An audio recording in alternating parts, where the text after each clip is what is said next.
کلمه اف بر مادر پدرت استعمال نکن. اف چی است؟ کلمه بسیار ساده هست، کلمه بسیار نرم است، اما الله میگه اینمی کلمه اف که است در اینمی جه غضب الله بالای تو نازل میشه.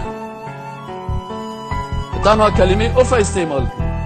بدا به حال کسی که مادر و پدر خود دشنام میده، بدا به حال کسی که مادر و پدر خود جمله‌ای را در مقابل از استعمال میکنه که قلب مادر و پدرش بلرزه میره.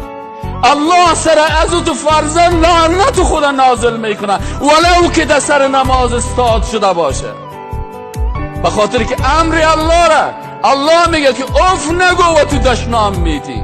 الله میگه یک کلمه که عادی که در اوجه کم بی‌ادبی نگو، تو بی‌ادبی بسیار بزرگ میکنی و باز میگی من مسلمان هستم.